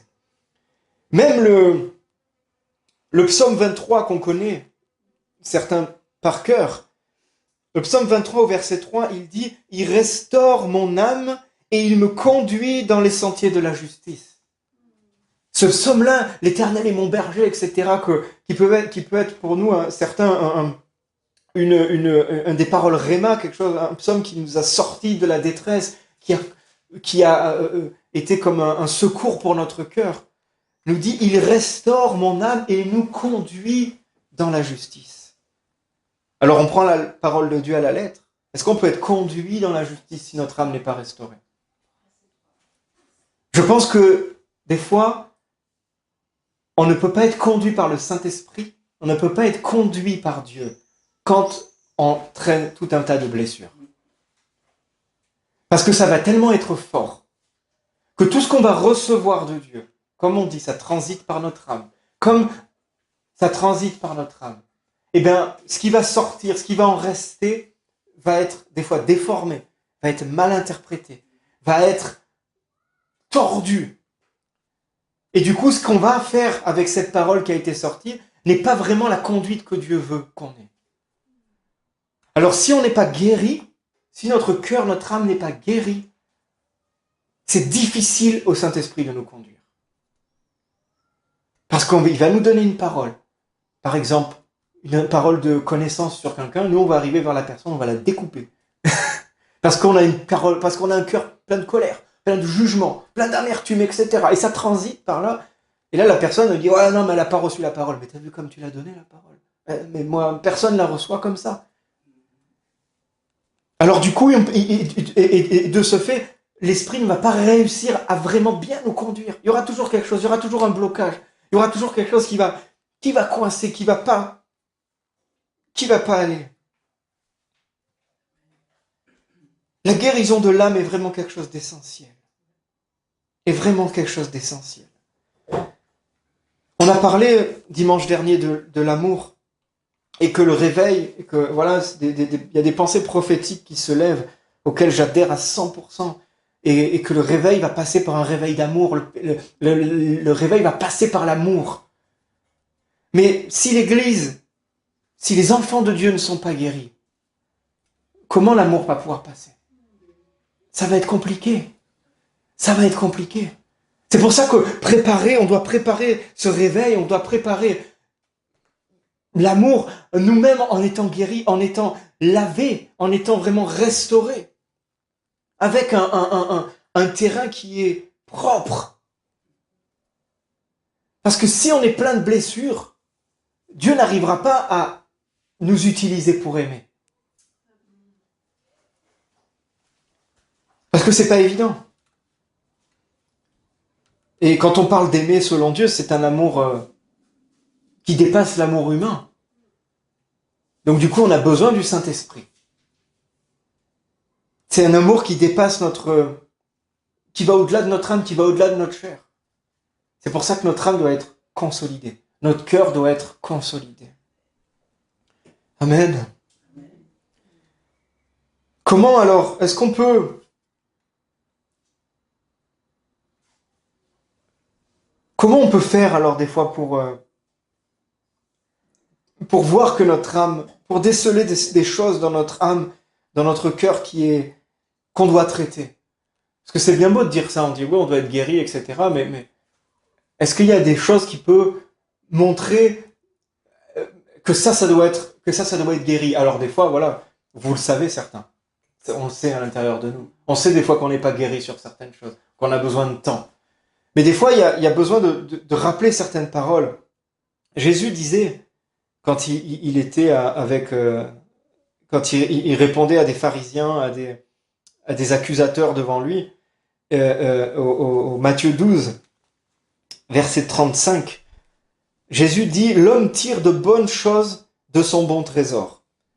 Et l'homme méchant tire de mauvaises choses de son mauvais trésor. Alors là, il parle de... Qu'est-ce qu'il veut dire quand il dit trésor?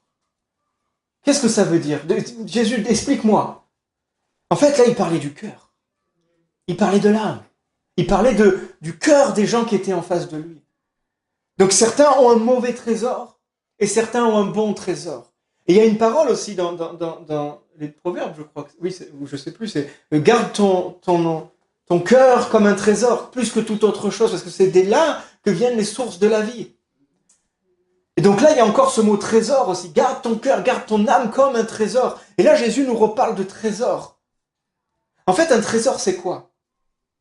Un trésor, c'est quelque chose auquel tu apportes de la valeur. On a tous un trésor différent. Par exemple, quelqu'un qui va être riche, ou toi, moi par exemple, on me donne 500 euros, 500 euros pour moi, c'est une bonne somme d'argent. Hein. Je la mets dans ma poche, je me dis, oulala, celle-là, faut pas que je la perde. J'ai pas envie de perdre 500 euros. Quelqu'un qui gagne 1 milliard, je sais pas combien, 500 euros, il peut te le donner. C'est pas un trésor pour lui. C'est pas important pour lui. Donc chaque trésor dépend de notre perception et est propre à chacun. Et un trésor, c'est quelque chose que tu vas pas laisser traîner. Si c'est ton trésor, tu vas pas le laisser traîner. Si tu as 500 euros dans la poche, tu vas pas le laisser poser là. Si tu as 1 centime, peut-être. Qu'est-ce que 2 autres ne peuvent rien payer avec ça? Qu'est-ce que ça fait? Mais si tu as 500 euros, non, tu vas le garder dans ta poche. Tu vas pas le montrer à tout le monde non plus. Un trésor, c'est quelque chose qui est précieux et qu'on va cacher et qu'on va essayer de garder. Vous avez l'image des pirates qui enterrent leurs trésors. On les enterre plus profond et on le dit à personne. Alors il y a des bons trésors et il y a des mauvais trésors. Qu'est-ce qu'il y a dans ton cœur que tu n'as jamais dit à personne, même pas à Dieu? Il y a des choses des fois dans nos cœurs qui sont déposées dans nos cœurs. Et ça devient comme un trésor, parce que du coup c'est quelque chose qui est lié à nous-mêmes, mais c'est quelque chose qu'on ne veut pas le montrer à droite et à gauche.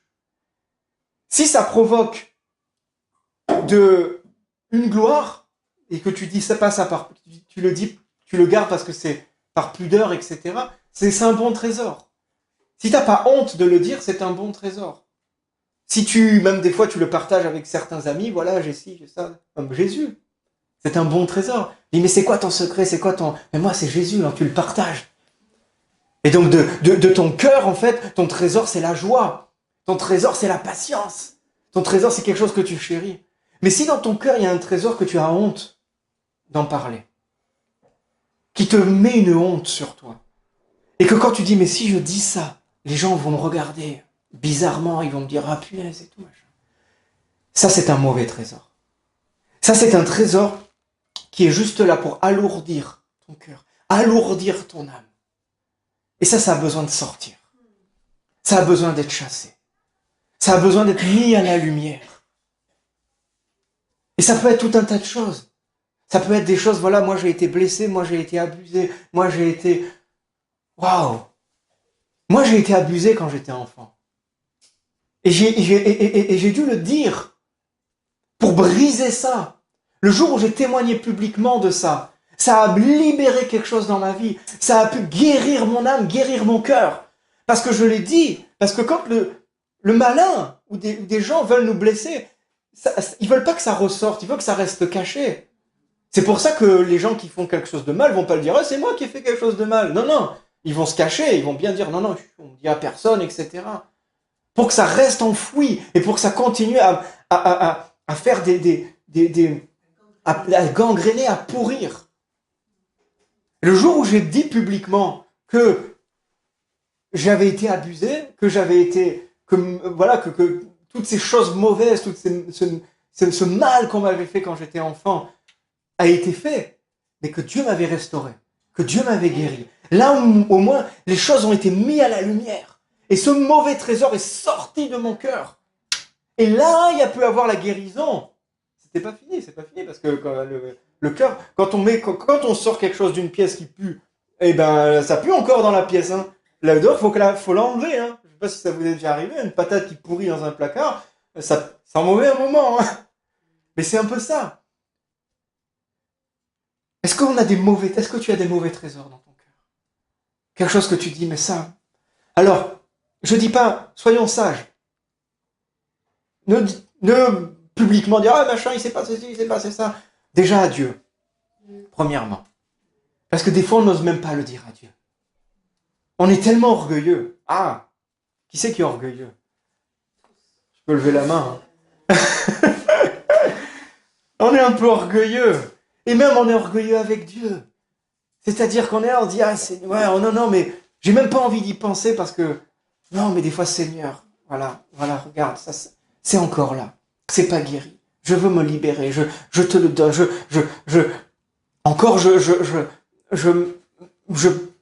Voilà, je te donne ce mauvais trésor. Je veux plus qu'il s'attache. Et après, si ça dure, si on voit qu'il y a peut-être prendre un frère, une sœur de confiance, quelqu'un qu'on sait. Et là, on le dit, on confesse. Et on avance. Et il y a des prières, il y a des choses, et on met en lumière la chose. Et là, on réussit à enlever.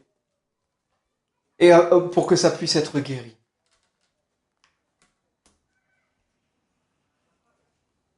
Parce que si on a un mauvais trésor, on tire des choses, l'homme méchant tire les choses de son mauvais trésor, l'homme bon tire les choses de son bon trésor. On ne peut pas être bon avec un mauvais trésor. Alors là, c'est... Waouh! Quand tu dis ça, ça nous engage. Ça engage notre responsabilité. Est-ce qu'on peut aller aimer les gens? Aller, voilà, propager l'évangile, faire tout un tas de bonnes choses qu'on a envie de faire. Si on a un cœur mauvais trésor, non, ça va être compliqué. C'est comme la parole de, avant de regarder la paille qu'il y a dans ton œil, regarde la poutre qu'il y a dans le tien. Pourquoi? Parce que si tu as une poutre dans ton œil, que tu vas essayer d'enlever la paille dans l'œuf, ben tu vas lui mettre un coup de poutre. Et tu vas plus le blesser que ce que tu vas l'aider. Et c'est le même principe. On a besoin d'une guérison de l'âme. On a besoin d'être guéri par Dieu dans notre cœur pour pouvoir aller dans la destinée que Dieu a prévue pour nous. Et vous savez, vous voulez une bonne nouvelle pour qu'on finisse? On est... on fait quoi aujourd'hui? La Pentecôte, c'est quoi? Amen. Comment est appelé aussi l'Esprit Saint dans la parole de Dieu? Le Consolateur. C'est pas pour rien. Ce n'est pas pour rien. Jean 15, verset 26, on la lire en second 1910. Quand le Consolateur sera venu, je vous enverrai de la part du Père l'Esprit de vérité qui vient du Père. Il rendra témoignage de moi. Dieu nous a envoyé le Consolateur. Pourquoi? Pour guérir nos cœurs. Pour qu'on soit enfin guéri, enfin restauré, enfin libéré, mais enfin vraiment penser de toutes nos blessures, vraiment penser de tous nos fardeaux. Vraiment que les blessures soient refermées et qu'il n'y ait plus de mal quand on appuie dessus. Amen. La bonne nouvelle, c'est ça. C'est que le Consolateur nous a été envoyé. Envoyé pour nous guider. Amen. On va prier. Je ne sais pas si tu as un chant pour finir ou... Non, on va prier. Oh, merci Jésus. Il y a tout un tas de choses qui ont pu nous blesser, nous affecter. Il y a même toute une génération qui a été comme handicapée émotionnellement, qui a été comme brisée, avec de manques de paroles d'amour, avec des manques de paroles d'encouragement, où ce n'était que des paroles dures. Ça a blessé les âmes, ça a brisé des cœurs.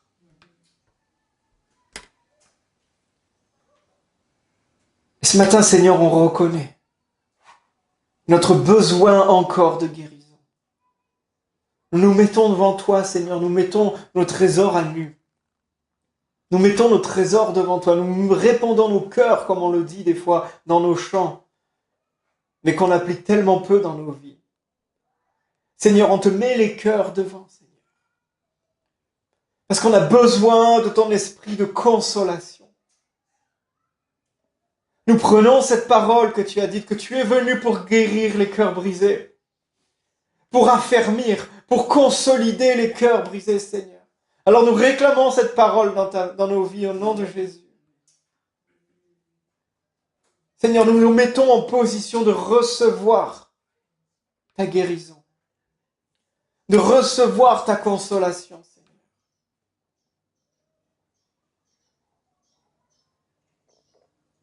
Nous avons besoin de nourrir notre cœur. Quand nous disons gloire à Dieu, quand nous disons Jésus revient bientôt, quand nous disons ah, Jésus est Seigneur, nous nourrissons notre esprit. Mais quand quelqu'un devant nous vient nous dire tu es quelqu'un de bien, là c'est notre cœur qui est nourri. Et si on n'a pas reçu ça, je parle à une personne, je pense. Si tu n'as pas reçu ça, de tes parents, ça peut engendrer une blessure au cœur. Ça a pu briser ton cœur. Reconnais. Oui, j'ai besoin de ça. Je n'ai jamais eu ça. Je n'ai jamais ressenti ça. Et émotionnellement, je me suis construit d'une manière tordue. Mais maintenant, j'abandonne tout ça. Je pardonne mes parents. Je pardonne mes aïeux. Je relâche, Seigneur, je te prie de, voilà, s'ils sont encore là, de les bénir. Ils ont fait ce qu'ils ont pu. Et moi, maintenant, je veux être guéri. Moi, maintenant, je veux avancer. Et maintenant, Seigneur, je reçois cette parole de consolation qui vient de ton esprit et qui vient rétablir les choses qui ont été brisées, qui vient rendre les choses qui ont été volées, qui viennent rattraper les erreurs du passé. Seigneur, ta parole dit que quelqu'un qui pêche est maudit jusqu'à 4 générations, mais quelqu'un qui se repent est maudit jusqu'à 1000, c'est l'éternité. Alors ça commence maintenant. Ta bénédiction commence maintenant, les liens sont rompus du moment où tu pardonnes, où tu relâches ces blessures, où tu relâches ces choses. Et tu dis ça ne m'appartient plus, ce n'est plus de mon héritage est dans le ciel. Amen. Oh Saint-Esprit. Saint-Esprit de consolation, remplis ce lieu, remplis nos cœurs, remplis ton Église. Alléluia. Il y a quelque chose aussi encore, je n'ai pas dit, mais qui me vient. On peut garder des blessures. On peut garder un cœur brisé parce qu'on garde aussi l'offense. Et le pardon est une liberté, est une parole libératrice pour pouvoir inviter le Saint-Esprit dans notre vie, pour pouvoir qu'il puisse venir nous consoler. On a besoin de pardonner ceux qui nous ont offensés, de relâcher l'offense, de dire Seigneur, c'est toi seul qui vas juger. C'est toi seul qui vas juger. Vraiment, sois rassuré, parce que Dieu dit qu'il ne tient pas le coupable pour innocent. La personne qui t'a fait du mal ne sera jamais tenue pour innocent. Prie pour que la grâce de Dieu vienne sur sa vie, parce que le chemin qu'elle prend, c'est celui de l'enfer. Mais toi, détache-toi. Lâche. Dis Seigneur, j'abandonne le jugement, je pardonne à ces personnes. Parce que je veux être guéri maintenant. Je ne veux plus que ces blessures soient encore accrochées à ma vie. Le pardon va être comme une porte qui va s'ouvrir, un cadenas qui va sauter, Amen. un verrou qui va se... C'est une libération, c'est une délivrance. Le pardon est comme une délivrance. Alors s'il y a besoin, tu peux, Seigneur, je libère cette personne, je la... Oh Saint-Esprit, si c'est trop dur, conduis-moi. Engage-toi sur le chemin. Et Saint-Esprit, je m'engage sur le chemin du pardon. Conduis-moi. Conduis-moi sur le chemin du pardon. Je vais être délivré de cette mauvaise chose. Je vais être délivré de cette chose. Que tu puisses venir me guérir, venir restaurer mon âme. Alléluia. Merci Saint-Esprit de consolation. Nous déposons à tes pieds, Seigneur, tous nos cœurs. Fais ton œuvre, Saint-Esprit, fais ton œuvre au milieu de nous. Viens révéler encore, Seigneur, ce qui est caché. Viens révéler dans nos vies encore ce que tu veux traiter. Et tu viens encore nous consoler. Par ta douceur, par ton amour. Alléluia.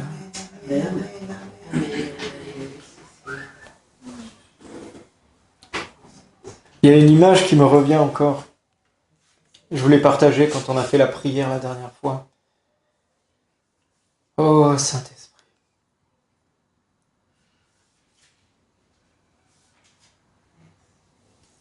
Je marchais sur les montagnes et je suis allé sur un sommet et puis il y avait une croix. Et sur cette croix, comme il y a beaucoup, c'est la mode en ce moment, il y avait des gens qui avaient accroché des fanions tibétains. Népalais, pardon, oui, népalais. Et ces choses-là, c'est des prières. Bouddhistes ou d'autres, je ne sais pas trop ce qui est marqué dessus. Et c'est ce qu'ils font, voilà, dans l'Himalaya, ils mettent ça, et puis ils ont des rouleaux de prières où ils les font tourner, comme si c'était les prières qui se récitaient.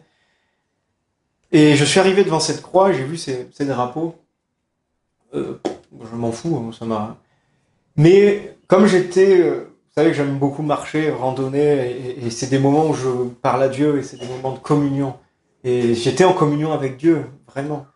Et je regarde ça, et Dieu me disait... Mais c'est comme si Dieu me disait... Ne laissons pas des choses se poser sur la croix. Ne laissons pas des choses se poser sur l'œuvre de la croix. L'œuvre de la croix se suffit. L'œuvre de la croix est plus puissante que tout. Alors, on ne parlait pas des choses physiques, hein, mais je voyais ça et je dis, mais c'est vrai. Pourquoi des fois on rajoute des choses? La croix, Jésus est venu à passer la croix pour nous libérer, pour nous guérir. Pas seulement les corps, mais les âmes. On n'a besoin de rien que de la croix. Et je vous partage ça parce que c'était ça, et le Seigneur me dit, enlevez les choses que vous avez rajoutées par-dessus l'œuvre de la croix. Des choses que vous avez, des techniques, des mentalités, des façons de penser qui ont été mis par-dessus l'œuvre de la croix. L'œuvre de la croix est liée, mais vous avez rajouté des choses. Et moi, je me suis dit, d'accord, Seigneur, mais je vais quand même enlever ces fanions, symboliquement. Et je regardais ces trucs, ils les avaient accrochés haut en plus. Et je regardais ces trucs et je commence à dire, bon, mon couteau, il est où? Il est dans le sac. Bon, il est dans le sac, c'est pénible, j'ai pas envie parce que je m'étais tout harnaché, j'ai l'eau, j'ai machin et tout. J'ai pas envie d'enlever mon sac et tout. Et je prends mon bâton et en fait, le truc est parti tellement facilement. Parce qu'il était cuit par le soleil, c'est des petites cordes. Et un coup de bâton, en fait, le chose est parti. Et je vous partage ça parce que c'est une parole pour l'église aussi. Et là, à ce moment-là, le Seigneur m'a dit, n'ayez pas peur, les choses, ils sont pas accrochés si fort que ça. Des fois, on craint parce qu'on voit les choses hautes, on voit les choses, on dit, mais comment? Mais il y a une puissance dans le nom de Jésus, mes amis, qui peut casser tout.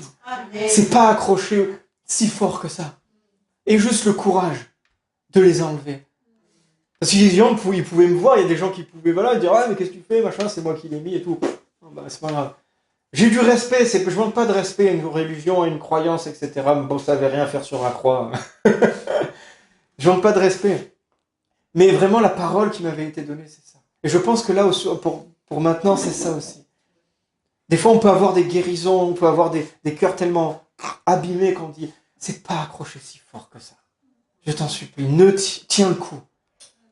Jésus est beaucoup plus puissant que ça. Il a déployé beaucoup plus de puissance que ça. Il faut juste avoir la foi pour aller juste décrocher la chose. Amen. Amen. Amen. Tu veux dire quelque chose?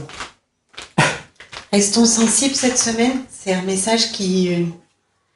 voilà. Soyons à l'écoute. Des fois, on croit, et je peux parler, je sais de quoi je parle. Des fois, on croit que les choses, on les a pardonnées et qu'on a avancé. Mais là, cette semaine, Dieu va, si on cherche, peut nous révéler des choses qu'on n'a pas complètement pardonnées et qui sont encore là pour nous permettre d'aller plus loin. Et là, l'effort qu'on va faire pour guérir nous, eh ben, ça va nous permettre d'aider d'autres à guérir après. Amen, c'est Amen. ça, oui. Et c'est vraiment, voilà, soyons attentifs cette semaine. Quand Dieu donne un message, c'est pas pour rien. Voilà, ayons cette foi et vraiment cette prière de demander à Dieu, voilà, parle-moi cette semaine, Seigneur, parce que je sais qu'il y a des choses que tu vas toucher et tu vas m'amener plus loin pour que j'amène d'autres plus loin. Amen. Il y a quelque chose, pardon. Non, juste ça, ça me revient maintenant. Il y a quelque chose que j'ai oublié aussi. Et je n'avais pas me noter dans les notes, mais voilà, Annelise a dit, voilà, des choses qui vont nous amener plus loin. Des fois, quand on a reçu des paroles de Dieu, des paroles Réma, des paroles qui se sont accrochées à nos vies et qu'on a stabilotées dans nos Bibles, on a tous ça. Relisez ces paroles avec ce regard-là. Parce que souvent, ces paroles, c'est des paroles que Dieu nous a données pour guérir. Et des fois, quand on se sent encore accroché, quand on se dit « Ah, je suis encore dans ça », on peut être culpabilisé, on peut se sentir coupable, des fois, de dire « Ah, punaise, j'en suis encore là. Mais j'ai dit ça, j'ai fait ça, je me suis comporté comme ça, j'en suis encore là. » Là, on se sent déçu de nous-mêmes, parce qu'on n'est pas encore totalement guéri. Et là, on va reprendre ces paroles. Je dis ça parce que des fois, on va essayer de chercher quelque chose de nouveau. Mais des fois, Dieu nous l'a déjà donné. Assurons que ce que Dieu nous a déjà donné. Et des fois, quand je discutais avec quelqu'un la dernière fois, et au fur et à mesure qu'il me parlait, je voyais que toutes les paroles qu'il me disait, c'était des paroles qui avaient tous un lien et qui étaient là pour guérir quelque chose. Et je lui disais, mais regarde tout ça, là, ce cercle-là de paroles qui sont dites, et c'est pour guérir ce que tu m'as dit, que tu en avais marre. Ah punaise, oui, mais parce qu'on s'en rend même pas compte. Donc des fois, reprenez vos paroles que Dieu vous a dit. Reméditez-les. Repassez. C'est ce que Dieu a dit à Josué. Reprends ce livre, médite ces paroles, garde-les près de ta bouche, de ton cœur, garde-les près de toi. Et c'est peut-être des paroles que Dieu nous a données, enfin peut-être, je suis un peu convaincu, qu'il nous avait déjà donné au début. Et qu'on peut ressortir en disant, voilà, allez, on va encore marcher, on va encore guérir. La parole n'a pas changé. Amen, voilà. Amen. Soyez bénis. Et waouh, on va être encore plus guéris, encore plus restaurés. Il est en train de... Regardez ce que Dieu est en train de faire. Il est en train de bâtir. Regardez, on était des filets troués. Et là, il est en train de recoudre les filets. Recoudre, reconstruire, etc. C'est pas pour rien. Parce qu'il va faire de grandes choses. Amen. Amen. Amen.